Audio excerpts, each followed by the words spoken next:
And now, Jesus Christ. So I get a lot of comments about my boards and the grip tape that I do. This one being one of the fan favorites. We've got the Misfits board with white and black hexagon grip tape. As you can see, this is one of my personal favorites I've ever done. And today, we're gonna do something new. So why the hell not show you guys the process?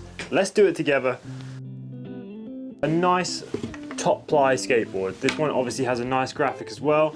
Black all the way around. So I picked out some grip tape that would complement the black top ply, and that is some white grizzly. It doesn't have to be grizzly because I'm probably not even gonna use this bit here. First thing you're gonna wanna do is make sure you have everything you need to get the job done properly. Some scissors. If you're doing a precision job, you're gonna want some of these pen knives and just your regular old Sharpie to mark out your strats. Let's not forget the ruler or yardstick. I like to keep mine in my trousers. So first thing you're gonna wanna do is just get rid of all of the dust and any debris that might be on the top of the deck. Peel off this sticker. 3 weeks later. Once you've got that sticker off, you're gonna wanna get your grip tape, decide what pattern you're gonna do. Now, I usually go on Google and just type in cool grip tape artwork, cool grip art, and find a pattern that I think looks good, and then just try and add my own little flair or twist to it, but you can do it however you please. Once you know what you're doing, mine is gonna be the brickwork design for this board. White grip tape complements the black top ply perfectly. You're gonna flip your grip tape over so that you have the back side of it, not the grippy side, of course. Grab your ruler. So we're doing 45mm tool and 85mm in width. Obviously, when you do this, it doesn't need to be anywhere near precise. The only reason mine is so precise is because I wanted to leave an area that perfectly cuts out this area. It's exactly the measurements I've just used. Whenever you're in doubt for how well you can do the guidelines of your grip, just employ your lady. They're often a lot better at this sort of stuff, especially than I am.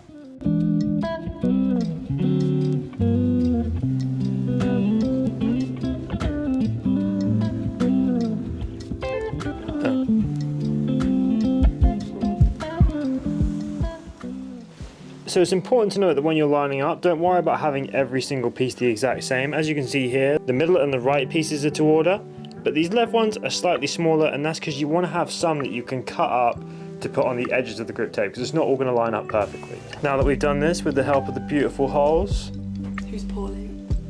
It's time to cut this bitch out.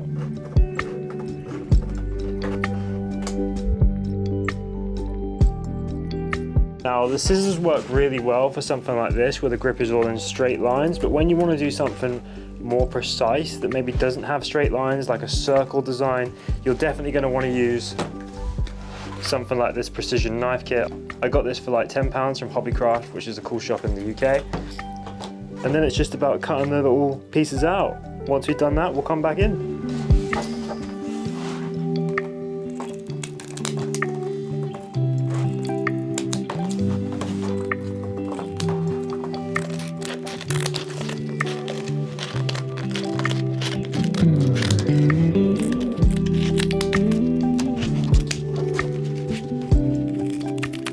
Now that you have all your pieces cut out and ready to go, I'd get these all piled up.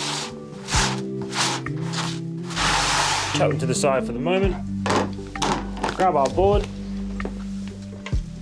I am so excited to skate, by the way. I've been yearning for a new one for so long. And once you've got that, I'd recommend just laying it all out on the grip tape so you get a good feel of how you want it to look.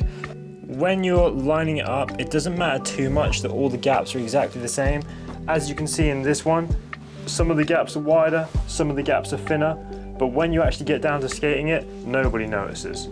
I don't notice when I'm skating it, and I've got a mad OCD for like when something's not perfect, so if I find it fine, I think you will too.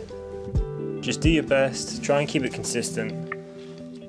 Obviously you can't really put them down on the nose and tail properly until you're going to grip it for sure, so you're just going to have to use a bit of imagination there. Now, the reason why we had these smaller bits on the sides is because they're going to cover the edges for us. And remember, you're not going to use all the grip tape, so you can cut bits to size as you go. But I'd recommend getting the main bulk of it done beforehand.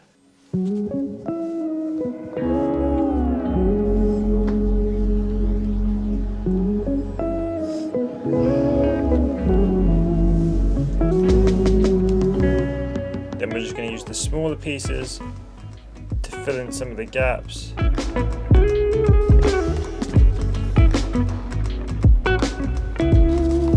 As you can see, we're clearly going to have quite a bit of grip tape left over, which is always a bonus, because if you do get some left over, chuck it to the side for a future grip job. You never know, you might be able to make an amalgamation of all the ones you've made up until that point out of just some of the offcuts.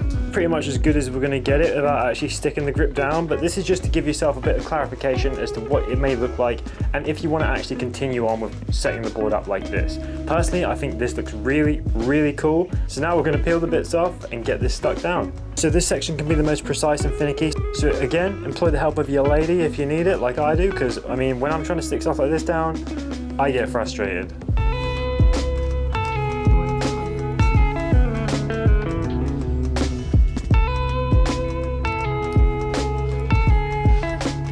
Final piece of advice I have for you is when you have little spaces like this left over, just take some of the leftover bits of grip because you're going to have plenty of them. Remember, you never normally use a whole sheet of grip when you do a board. Cut them to size and then just fill in the gaps. Then after you've done that, you should have something that looks just like this. But of course now she looks more like a Minecraft board than anything else, so we've got to cut that grip tape to size. Right, now that we have her just where we want her, grab yourself a file, which by the way is something that I forgot to mention at the start, but you will need one of these. Then just, you can't do the normal because you're going to pull up the sides of the grip. Do it like this. Each section.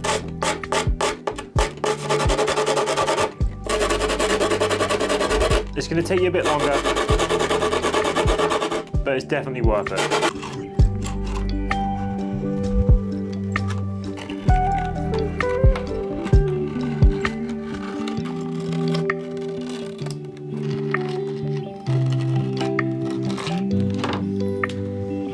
And to ensure the board doesn't peel, just grab your extra sheets of grip and sand down the sides.